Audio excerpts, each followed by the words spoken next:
Big TV భక్తి సమాచారం WhatsApp ఛానల్లో జాయిన్ అవ్వండి. అన్ని విశేషాలు ఎప్పటికప్పుడు తెలుసుకోండి. నమస్కారం గురుగారు. శ్రీమాత్రే నమః. శ్రీ గురుభ్యో నమః. గురుగారు, శ్రావణ మాసంలో ప్రతి ఒక్కరు కూడా వరలక్ష్మి వ్రతం చేస్తూ ఉంటారు. అష్టైశ్వర్యాలు రావాలి, అలాగే ఐదోతనం చక్కగా ఉండాలి అని చెప్పి. అయితే వరలక్ష్మి వ్రతంలో ప్రతి ఒక్కరు కూడా తాంబూలాలు ఇస్తూ ఉంటారు పుణ్యశ్రీకి. కానీ ఆ తాంబూలంలో రకరకాల వస్తువులు పెడుతూ ఉంటారు, కానీ అసలు ముఖ్యంగా ఏం పెట్టాలి ఏం పెట్టకూడదు అనేది చాలా మందికి కూడా తెలియదు అని చెప్పొచ్చు. అసలు ఏం పెట్టి పుణ్యశ్రీకి ఇవ్వాలి అంటారు? ముఖ్యంగా నాన్న వాయనం అంటాం దీన్ని. అవును, అవునా? వాయనం ఇవ్వడం అనేది ఒక పద్ధతి, తీసుకునేటువంటి వాళ్ళకు కూడా పద్ధతి ఉండాలి. వాయనం మన వాళ్ళకి ఇవ్వడం అనేది ఎంత ముఖ్యమో అలాగే అవసరమైనటువంటి వాళ్ళకి దాంట్లో చీర పెడతారా, బ్లౌజ్ పీస్ పెడతారా, దక్షిణ డబ్బులు పెడతారా, పండ్లు పెడతారా? నిజంగా పండ్లు కూడా కొనుక్కోలేని వాళ్ళు ఉన్నారా లేదా నాన్న? దానికి నేను తిరుపతి వెళ్ళాను ఇటీవల కాలంలో. అపాయింట్మెంట్స్ ఉంటే అక్కడ ఉదయం మొత్తం అపాయింట్మెంట్స్ మాట్లాడి మరుసటి రోజు నాకు దర్శనం ఉంది. అందరూ పండ్లు తీసుకొచ్చారు, చాలా దాదాపు నా డిక్కీకి సగానికి వచ్చేసింది, కారు డిక్కీకి అన్ని పండ్లు వచ్చినాయి. ఏం చేస్తాం, మరుసటి రోజుకి మొత్తం వాడిపోతాయి, పాడైపోతాయి. ఎండాకాలం మే నెలలో వెళ్ళాను నేను. ఏం చేస్తాం, ఏం చేయడానికి అవకాశం లేక నేనేం చేశానంటే మొత్తం తీసుకెళ్ళి అక్కడ గరుత్మంతుడిది, చిన్నజీయరు సర్కిల్ ఇవన్నీ ఉంటాయి కింద తిరుపతిలో. అందరికీ తలా డజన్ డజన్ డజన్ ఇచ్చుకుంటూ వెళ్ళాను. ఇస్తుంటే పరిగెత్తుకుంటూ వస్తున్నారు నన్ను తీసుకోవడానికి. అంటే మరి పండ్లు కూడా కొనుక్కోవడానికి స్తోమత లేనటువంటి వాళ్ళే కదా. వాళ్ళందరూ ఎవరంటే వరస కూలీలు, వరస వచ్చినటువంటి కూలీలు ఉంటారు కదా వాళ్ళు. అలాంటి వాళ్ళు కూడా ఉన్నారు ఇవాళ రోజున. పండ్లు కూడా కొనుక్కోలేనటువంటి వాళ్ళు కూడా ఉన్నారు. పండ్లు పెట్టిస్తారా?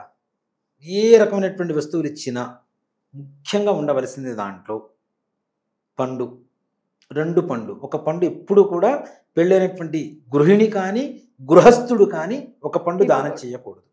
ఒక పండు దానం చేసేది సన్యాసి మాత్రమే. కాబట్టి పెళ్ళైనటువంటి వాళ్ళు 2 పండ్లు ఉండాలి, 3 తమలపాకులు ఉండాలి, 2 వక్కలు ఉండాలి. ఇక్కడ ఏకం అనేటువంటి ఏక సంఖ్య ఎక్కడ కూడా పనికిరాదు. దీంతో పాటుగా శారీనా, చీర లేకపోతే బ్లౌజ్ పీసా, అది మీ ఇష్టం. దాంతో పాటుగా మనం పిండి వంటలు పూర్ణాలు అవి చేస్తాను నాన్న అమ్మవారికి.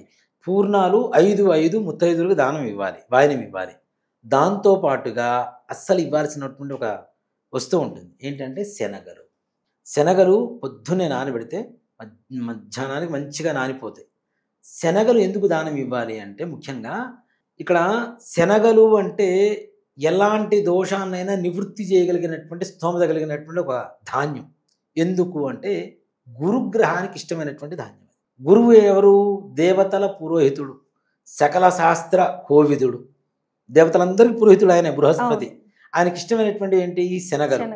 అక్కడ ఏ రకమైనటువంటి దోషాలు కలిగినా ఆయనకి ఇష్టమైనటువంటి ధాన్యం నానబెట్టి ఎవరైతే ఇస్తున్నారో వాళ్ళకి అక్కడ జరిగేటువంటి తప్పొప్పులు మొత్తం కూడా సమసిపోతాయి.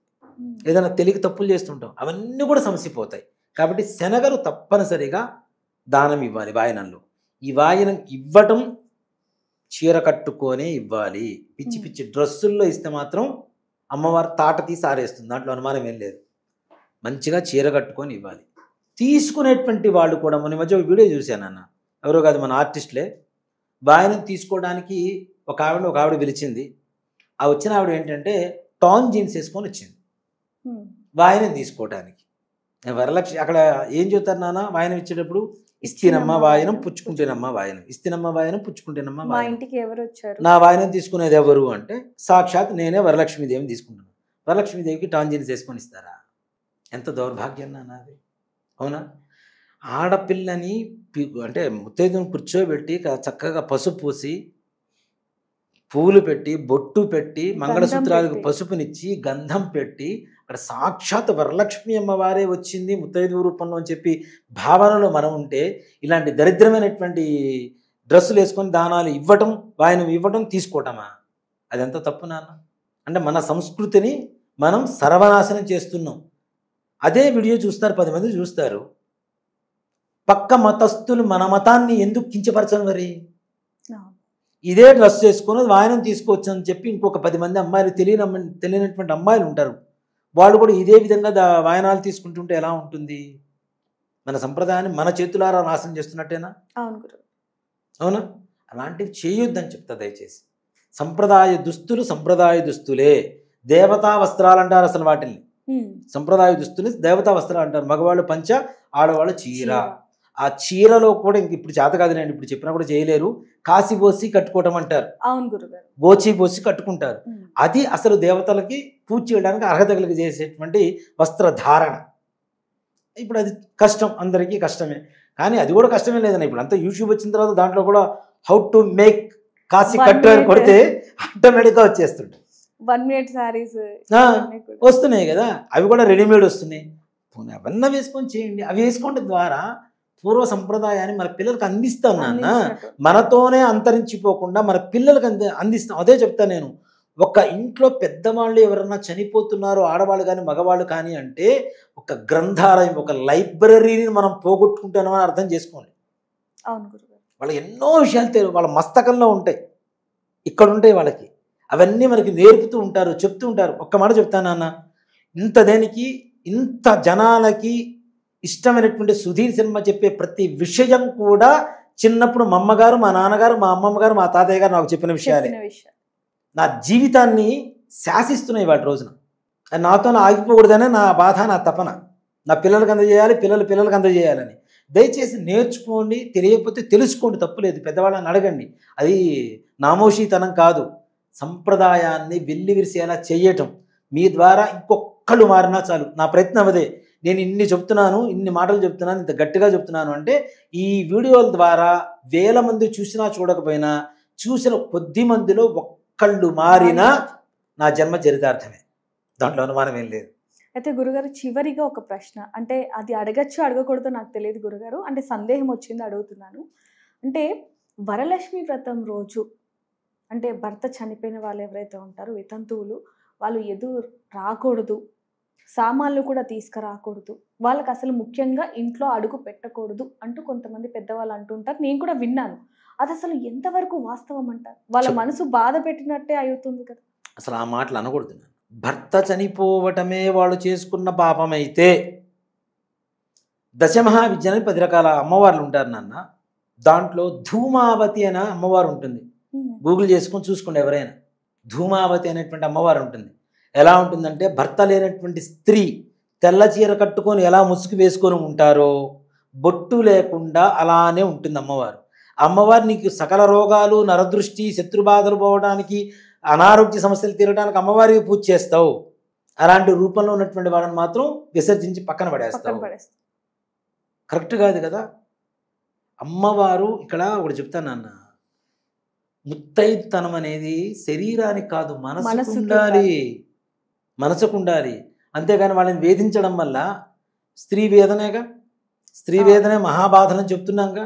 ఇంకా తెలిసి కూడా అట్లాంటి సమయాల్లో ఇక్కడ ఒకటి చెప్తానన్న, అట్లాంటి వాళ్ళని దూరం చేయడం ద్వారా, అరే నా భర్త లేకపోవడం కదా, నా వల్ల ఇట్లా జరిగింది కదా అని చెప్పి వాళ్ళ మనసులో కార్చే ఒక కన్నీటి బొట్టును చూసారా, దానికి కారణం అవుతున్నారు.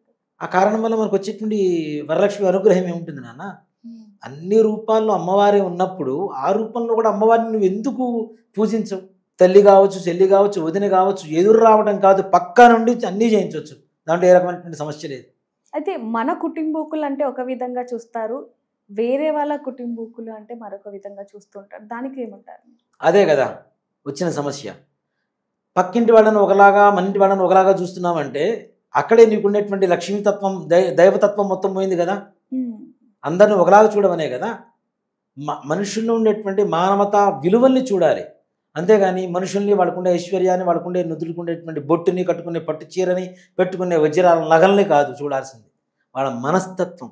కొంతమంది ఉంటారు నాన్న, భర్త చనిపోయిన తర్వాత, ఇప్పుడు మా అమ్మగారే నేను చెప్తున్నా, మా అమ్మగారు లేకుండా నేను ఏ పని చెయ్యను, దాంట్లో అనుమానమే లేదు. నా గృహప్రవేశం రోజున కూడా మా అమ్మనే మొట్టమొదటి అడుగు లోపల పెట్టించాను నేను. మా నాన్నగారు లేరు, మా చిన్నప్పుడే చనిపోయారు. మా అమ్మగారు ఆశీర్వచనం కావాలి నాకు, అంతే. అంతేగాని మా ఎవరో ఏదో అనుకుంటారు. మొట్టమొదటిగా నన్ను పెళ్లి కొడుకుని చేస్తున్న తర్వాత నా పెళ్ళప్పుడు కూడా మా అమ్మకి మాతృవందనమే ఫస్ట్ స్థానం వాళ్ళదే. వాళ్ళు ఎలా ఉన్నా సరే పక్క వాళ్ళు కూడా మానసికంగా ఎప్పుడు కూడా విధవరాంటారు కారు నాన్న. ఎవ్వరు కూడా ఎవరు కోరుకునేది కాదు. దీర్ఘ సుమంగళ్యాభివృద్ధి అర్థం అని చెప్పి అన్ని పూజలు చేస్తున్నాం. భర్త కంటే ముందు భార్య ప్రాణాలు వదిలిపెట్టాలని కోరుకునేంత గొప్ప మనస్సు ఆడవాళ్ళకి మాత్రమే ఉంది నాన్న. అందుకని ఆడవాళ్ళు ఎప్పుడు గొప్పవాళ్ళు, అది నిజమే గురుగారు. దాంట్లో అనుమానమే లేదు. ఇప్పుడు భర్త కంటే నేను ముందు చనిపోవాలంటే నేను 10 ఏళ్ళు బతకాలని కోరుకుంటారు ఎవరన్నా. నా భర్త కంటే నేనే ముందు చనిపోవాలి సుమంగళిగా. అంతకుమించి గొప్ప మనసు ఇంకెవరికి ఉంటుంది నా స్త్రీమూర్తులకు తప్పితే. అవును గురుగారు. అందుకనే భూదేవిని ఆడవాళ్లతో పోలుస్తుంటారు. థ్యాంక్ యూ గురుగారు. Thank you so much. శ్రీమాత్రే నమః. శ్రీ గురుభ్యో నమః. For more videos like this, subscribe Big TV channel.